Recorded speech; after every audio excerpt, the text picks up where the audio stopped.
Hello, it's Ryan from 2minutetennis.net, and in this video, I'm going to give you one incredibly simple tip that's going to help you hit your best forehands. Now, all of these videos are going to be courtesy of Essential Tennis. Make sure you follow their incredible channel, and all you got to do is go in the description below and click on their link. So here's the tip. I'm going to show you pros you're going to recognize and something so incredibly easy that you can copy. Right before the pros hit the ball, all you got to do is look at the direction their non-hitting hand travels. Their non-hitting hand always goes up as they're hitting the ball. And I shouldn't say always, but I want you to always do this. But 95% of the time they do this. Check this out. Look where Andy Murray's left hand is now. And now look where it is. His hand is going up.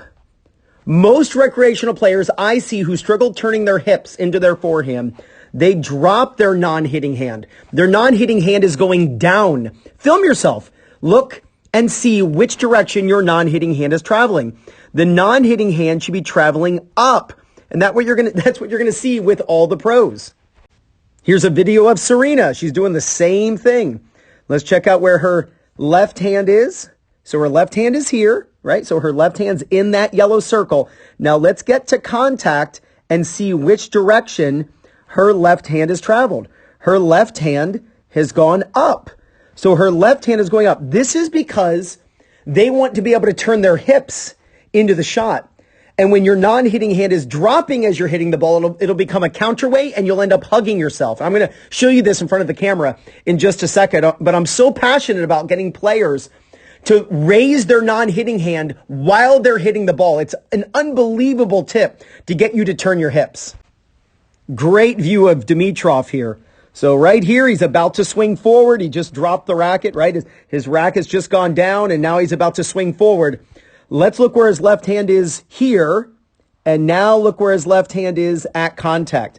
Left hand was going up. Now, you could say, well, that's just a result of his shoulders turning and the hips turning. Well, yes, but that's what happens when you do that. The non-hitting hand rises. So what you can say is, as a way to facilitate hip turn and shoulder turn, let your non-hitting hand rise up as you're hitting the ball.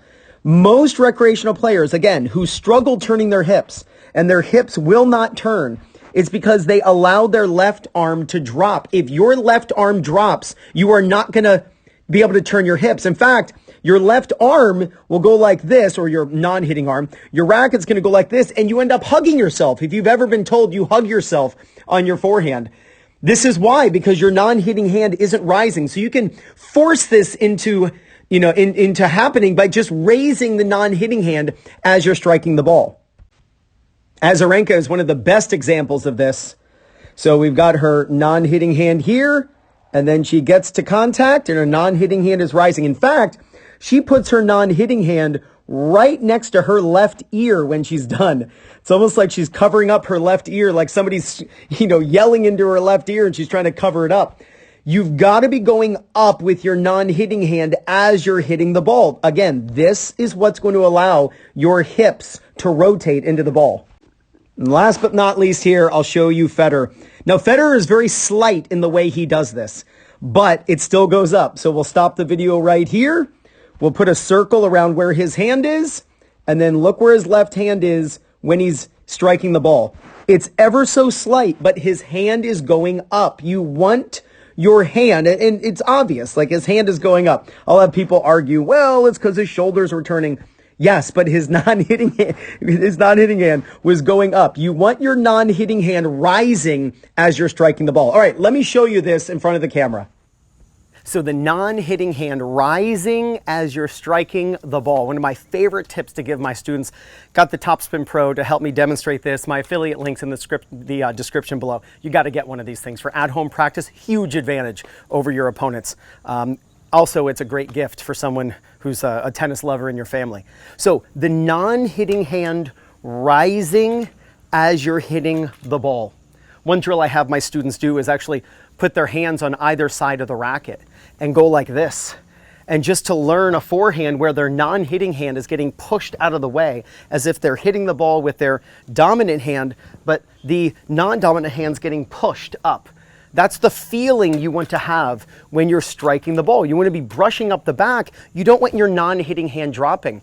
If you've ever seen someone, and if you're a coach, you know exactly what I'm talking about here. If you've ever seen someone hitting a forehand and they kind of look like they're hugging themselves, or maybe you do this, right? You kind of feel like a pretzel as you're hitting.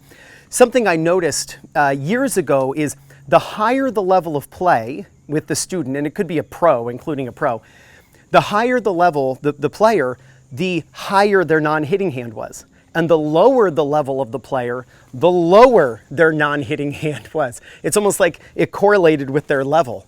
High level players, low level players. We want to turn our hips as we strike the ball.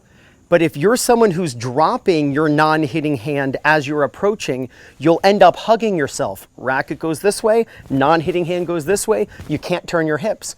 We want both arms going together as you're striking the ball. So get your non-hitting hand to rise, which is one of the reasons why I ask players to catch the racket with their non-hitting hand.